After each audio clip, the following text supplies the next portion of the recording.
The Hobbit. In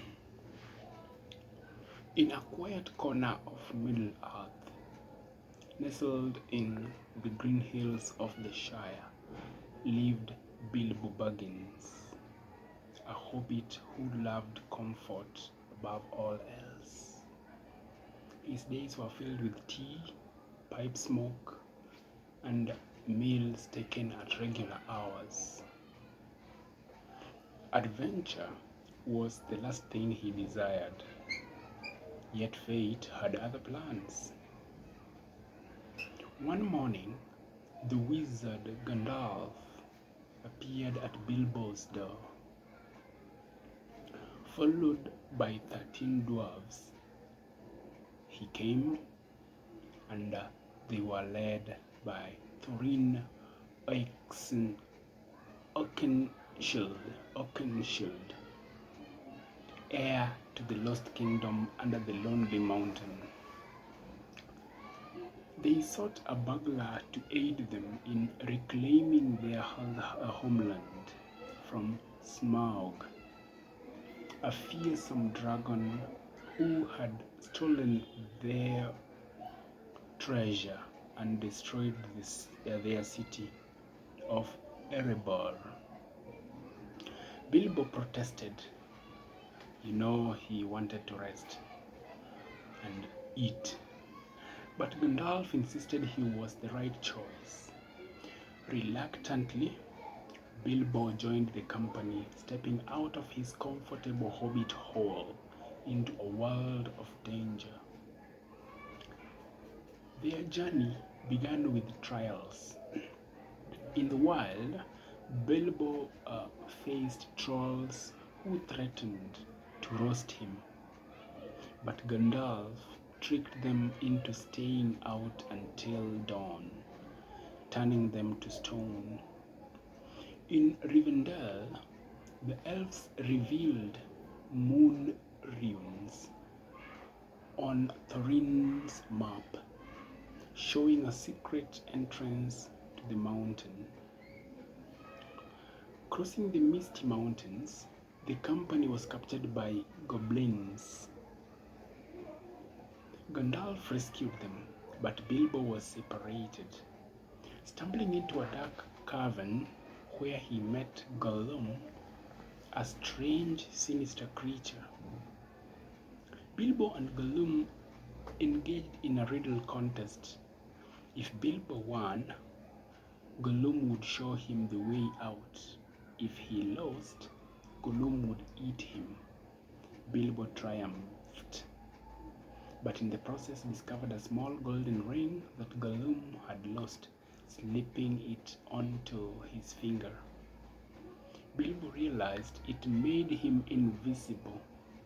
With this newfound power, he escaped the goblins and rejoined his companions, though he said little of the ring. It became his secret weapon. The company pressed on, pursued by wolves and rescued by giant eagles. In the dark forest of Mirkwood, they faced enchantments and despair. Bilbo proved his worth, using his sword and wits to slay giant spiders and free his friends from their webs. Later, when the dwarves were captured by the wood elves, Bilbo used the ring to sneak unseen, devising a daring escape by hiding them in barrels floated down the river. At last they reached Lake Town, where men welcomed Thorin as king under the mountain. The company journeyed to the Lonely Mountain, its slopes desolate and scarred by dragonfire. Bilbo, chosen as burglar, crept into Smaug's lair. The dragon lay upon a vast hoard of gold and jewels, his scales glittering like fire. Terrified yet brave, Bilbo spoke with Smaug. flattering him with while secretly observing a weakness, a bare patch on his chest. Smaug, enraged, flew off to destroy Lake Town. Bilbo returned to Thorin, but the dragon's wrath was unstoppable. In Lake Town, a man named Bard stood firm, guided by a thrush that whispered of Smaug's weakness. Bard loosed a black arrow that struck the bare spot. Smaug fell, his body crashing into the lake. His reign of terror ended. News of the dragon having died spread so quickly. Armies marched towards the mountain, men seeking aid, elves seeking justice, and others drawn by greed for treasure. Thorin, consumed by a desire for gold, fortified the mountain and sent for his kin. His obsession with the horde grew, clouding his judgment and alienating his friends. Bilbo, troubled by Thorin's madness, secretly gave Bard the Arkenstone, the most precious jewel of the dwarves, hoping it would be used to negotiate peace.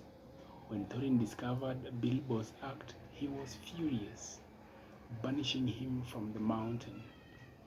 War seemed inevitable as armies gathered. A greater threat emerged. Goblins and wolves descended upon the mountain seeking destruction. In the battle of the 5 armies, dwarves, men, and elves united against the goblins. Gandalf returned, rallying them. Thorin fought valiantly, but was mortally wounded. On his deathbed, Thorin reconciled with Bilbo, acknowledging the Hobbit's wisdom and courage.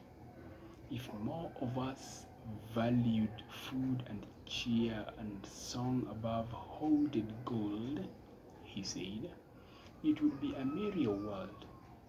With those words, Thorin passed, leaving Bilbo grieving yet wiser. The battle ended in victory, but the cost was heavy. Bard rebuilt Lake Town, the elves returned to their forest, and the dwarves reclaimed Erebor. Bilbo, weary of treasure and war, longed only for home. He journeyed back to Shire, where neighbors gossiped about his strange adventures. Yet Bilbo was content. He had discovered courage within himself, and though the world saw him as odd, he knew he had grown.